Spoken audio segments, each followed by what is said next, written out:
baby's hurt.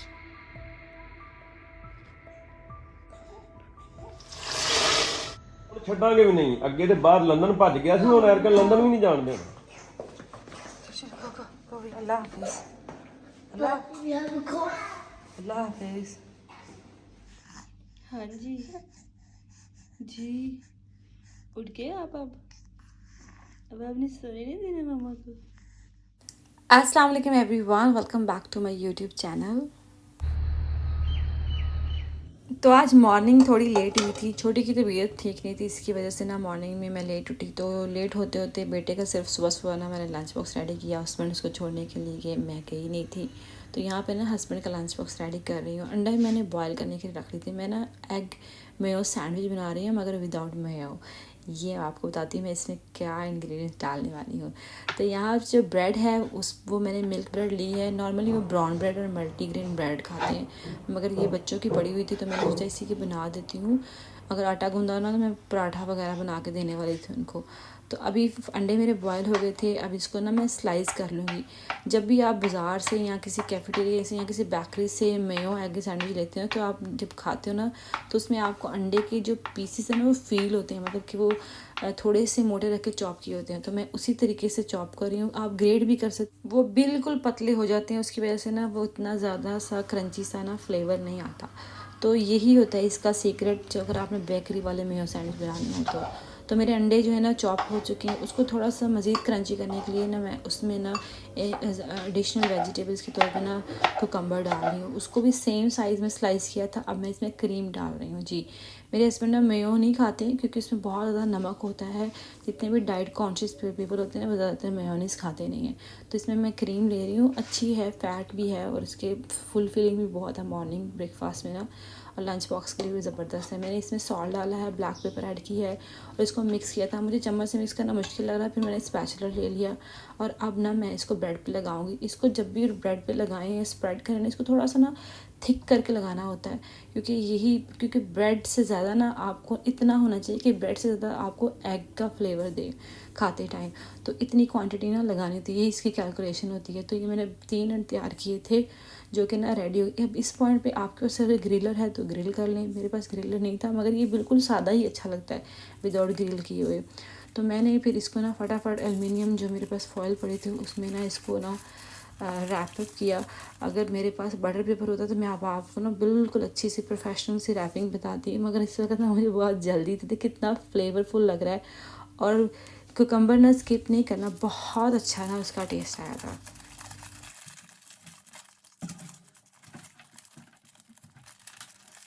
Aluminium sheet होती है ना, उससे थोड़ी सी ना फाइन लुक नहीं आती, मगर मैंने इसको ना लंच बॉक्स में ना डाल दिया था और फिर बाद में वो लेके चले गए थे।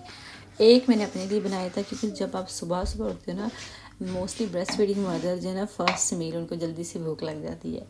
तो मैंने ये अपने लिए बनाया है। मैंने पंजीरी यहाँ लड्डू खाती हूँ, मगर अब मेरी पंजीरी बिल्कुल ख़त्म हो गई है। दूसरी भी तीसरी पंजीरी मैं आपसे ना नेक्स्ट व्लॉग में इंशाल्लाह ताला शेयर करूँगी, दोबारा से बनाऊँगी। तो सुबह जब मैं अपने बेटे का लंच बॉक्स बनाने के लिए उठी थी, साथ में उसके लिए बटर मिल्क बना रही थी, तो थोड़ा सा ना स्पेल हो गया था इस मशीन के ऊपर, जो मेरा पैनासोनिक का ग्राइंडिंग मशीन है।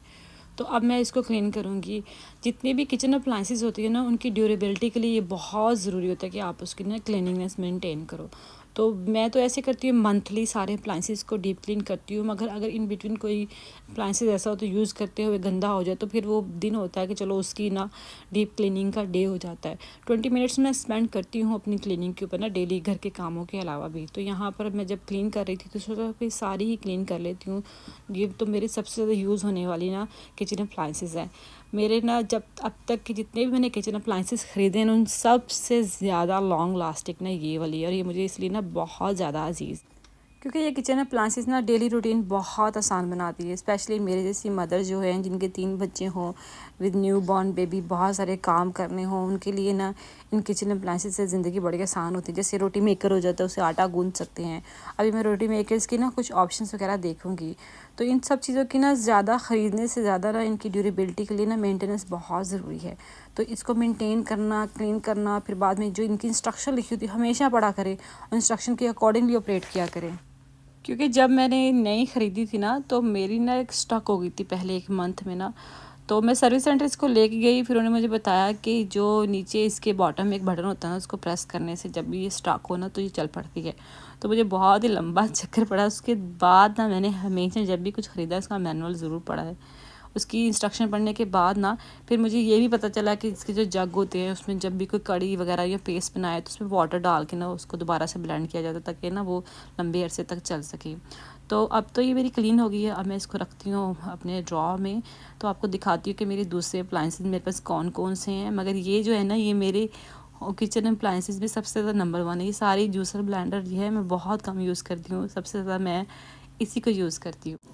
और मेरा रमज़ान तो इसके बगैर गुज़रता ही नहीं है। मुझे इतनी ज़्यादा ना अपनी इस मशीन की ना आदत हो चुकी है।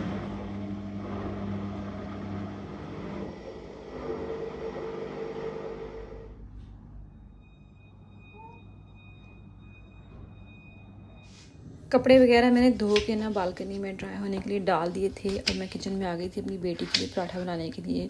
मेरी 4 साल की बेटी है, जो स्कूल गोइंग किड्स है वो 5 साल का है, जो न्यू बॉर्न है वो 4 महीने की हो जाएगी। तो ये मेरे 3 बच्चे हैं। तो मैं अब यहाँ ना आलू का पराठा बनाने लगी हूँ। मेरी बेटी जो छोटी है ना, यानी बड़ी बेटी जो है, उसको ना स्टफिंग वाले पराठे बहुत पसंद है, स्पेशली आलू के पराठे। जब से पाकिस्तान से आई ना ये बहुत ज़्यादा ना कमज़ोर होती जा रही है इस वजह से कि क्योंकि वहाँ नानी अम्मा की गोद में बैठ के खाना खाती थी, शौक़ से वो उसको खिलाते थे और ये भी खाती थी। तो वो उस आदत में अब मैं 3 बच्चों के साथ उसको कहाँ गोद में बैठा बैठा के खाना खिलाऊँ, अकेली खाती नहीं है। फिर मुझे भी वही खाना खाना पड़ता है जो उसको पसंद होता है। तो मैं ना अपने लिए और उसके लिए सेम ना वही ब्रेकफास्ट बना रही हूँ, आलू के पराठे, ताकि वो खा लें। क्योंकि नानियाँ जो होती हैं ना बच्चों को बिगाड़ तो देती हैं, बाद में फिर ना माँओं को ना भुगतना पड़ता है। अब ना आलू जब तक बॉयल हो रहे थे मैंने आटा गूँधा। आटा गूँधना और बर्तन धोना मुझे लगता है 90% हाउसवाइफ को शायद ना अच्छा लगता हो, मुझे भी ना बहुत मुश्किल लगता है। समटाइम मैं सोचती हूँ ना मैं ना आटा गूँधने वाली ना मशीन ले लूँ। उसके रिव्यूज़ वगैरह भी मैं चेक करती रहती हूँ कि कैसे रिव्यू हैं। आप में से कोई यूज़ करता है तो मुझे ज़रूर बताइएगा, क्योंकि मुझे आटा गूँधने में ना 10 से 15 मिनट लगते हैं। और क्योंकि मैं बहुत ज़्यादा टाइम स्पेंड करती हूँ आटा गूँधने में, क्योंकि उसको अच्छे से ना गूँधो तो ये बहुत सारी ना बीमारियों का सबब बनता है। जी हाँ जी, आप क्या चाहती हो?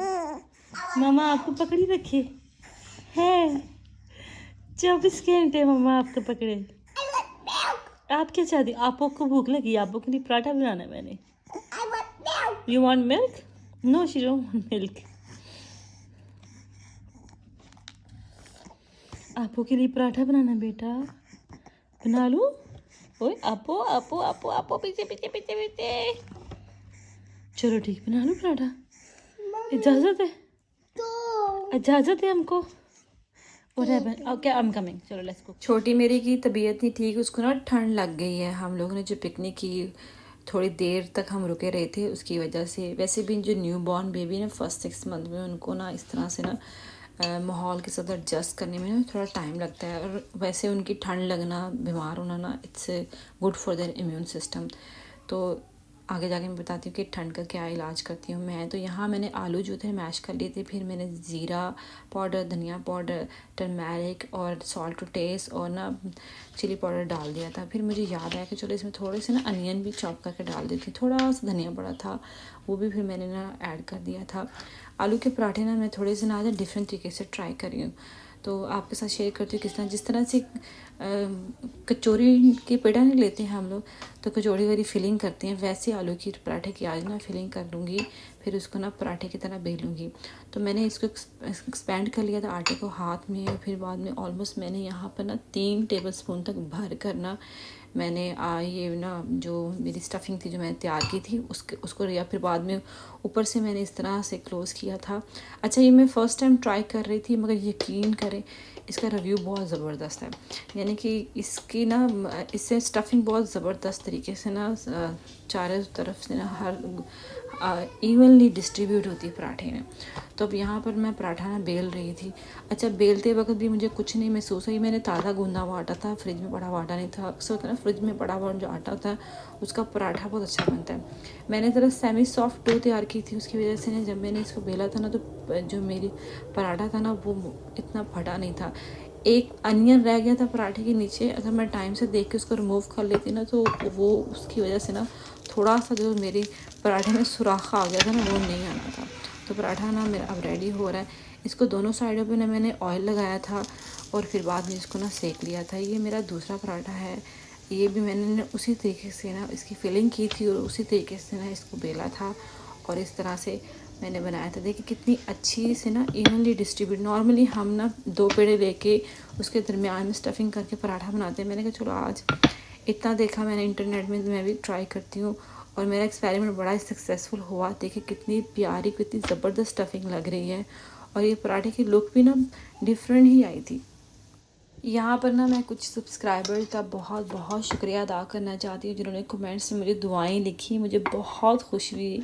पता मैं जब भी कोई व्लॉग डालती हूँ मुझे रिस्पांस जब न यानी कि उम्मीद होती है ये वाला व्लॉग वायरल जाएगा वो वाला जाएगा, जब नहीं होती तो नेक्स्ट डे मैं बड़ी ना डीमोटिवेट होती हूँ। मैं ना सो के उठी तो दुआओं वाले जो कमेंट्स हैं ना मुझे बहुत अच्छे लगे। उन्होंने मुझे मोटिवेट किया और फिर मैंने अपने व्लॉग ने एडिट की और आज वॉइस ओवर करके सोचा चलो अपलोड कर देती हूँ।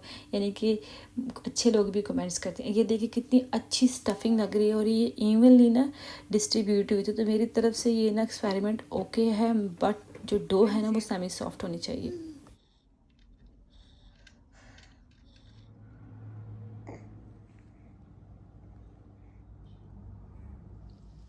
छोटी को मैंने सुला दिया तो यहाँ मैं अपने बेटे के लिए लंच रेडी कर रही हूँ। उसके स्कूल से आने का टाइम हो रहा है। तो खड़े मसाले डाले मैंने, प्याज जो ना ब्राउन कर लिया था मैंने। तो ये सारे खड़े मसाले मैंने डाल दिए थे इसके अंदर। इन खड़े मसालों से ना पुलाव में ना बहुत अच्छी सी एक फ्रेगरेंस सी आती है और उसकी वजह से ना बहुत मज़ेदार लगता है। तो मैंने बाद में इसके अंदर धनिया, ज़ीरा, मिर्च और नमक डाल के टमाटर डाल के उसको अच्छे से भूना था। फिर मैंने सब्ज़ी में मटर लिया है और आलू लिए थे। मटर का सीज़न भी है और बहुत मज़ेदार मटर पुलाव बनता है। तो मैंने आलू मटर ली थी। मैं जब मटर डाले थे ना तो मैंने इसको अच्छी तरह से यहाँ पे ना बहुत भुनाई की थी ताकि ना अच्छे सरफेस पे ऑयल आ जाए। और फिर बाद में ना इसमें मैंने ना अपने ना चावल डाल दिए थे। चावल डालने के बाद फिर मैंने पानी डाल दिया था और मेरी आदत है पानी डालने के बाद ना मैं चेक करती हूँ नमक यहाँ पर कैसा है कि नहीं।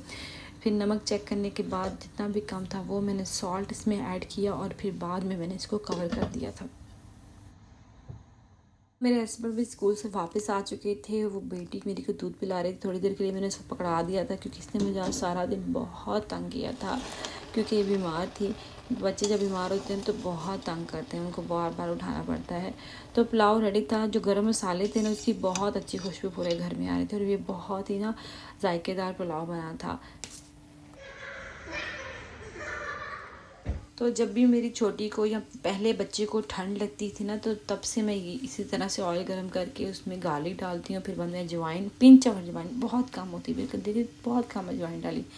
थोड़ा सा उसको ब्राउन करती हूँ, ज़्यादा नहीं उसको जलाना। फिर इसको स्टेन करके ना इसे कंटेनर में डाल लेती हूँ। तो ये मैंने सुबह जो था ना पुराना यूज़ किया था, फिर रात में मैंने ना दोबारा ना ऑयल बनाया था। मैंने कहा चलो शूट करके आपके साथ शेयर करती हूँ। बड़े बच्चों को भी इस तरह से आप यूज़ कर सकते हैं, बट उसका तरीका ज़रा गौर से सुन लें कि यूज़ कैसे करना है।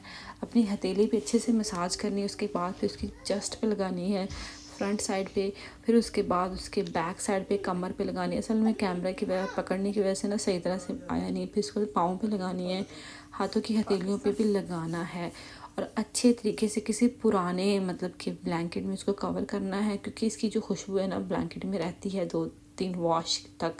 तो जो यूज़ नहीं करते उससे कवर कर लें। जिस बिस्तर बच्चा सोए उसके नीचे भी कोई ना ज़रूर ना कोई चादर बिछा लीजिएगा, ठीक है। तो इस तरह से कवर कर लें। इससे ये होता है कि जब वो फर्स्ट पॉटी करेगी तो म्यूकस जो है ना उसकी पॉटी के ज़रिए ना बाहर निकल आता है, वो पिघल जाता है, गर्माइश मिलती है। उसके बाद मैं फार्मेसी गई थी, उसके लिए नोबलाइज़र के लिए जो वाटर था वो लाना था। नेक्स्ट डे मैं उसको स्टीम करने वाली थी और कुछ ग्रॉसरी वगैरह जो थी ना वो मैंने ले आई थी। बच्चे मेरे घर पे ही थे, वो खा रहे थे खाना वगैरह अपने डैडी के साथ। तो फिर मैंने सोचा जल्दी से इसके लिए ना नोबलाइज़र का जो वाटर है ना वो ख़त्म हो गया था। पाकिस्तान से ना मैं लेके आई थी इसके ना बच्चों के स्टीम करने के लिए। तो उसके साथ फिर जब मैंने कुछ ग्रॉसरी वगैरह ख़रीदी घर आई, यहाँ मेरे हस्बैंड ना मेरी अम्मी से बातें कर रहे हैं। कोई मसला नहीं, अगे तो 45 कीते ना, हुण इंशाल्लाह सारे करांगे। और अगे तो छड़ छड़े सन ना, हुण छड्डांगे भी नहीं। अगे तो बाहर लंदन भज गया सी, हुण एरकन लंदन भी नहीं जाण देना। हमारे घर में पाकिस्तान के इलेक्शन का फीवर फुल टाइम ऑन है। अगर आपके घर में भी ऑन है तो वीडियो को लाइक करें, सब्सक्राइब करें और शेयर करें। टिल टाइम टेक केयर, अल्लाह हाफिज़।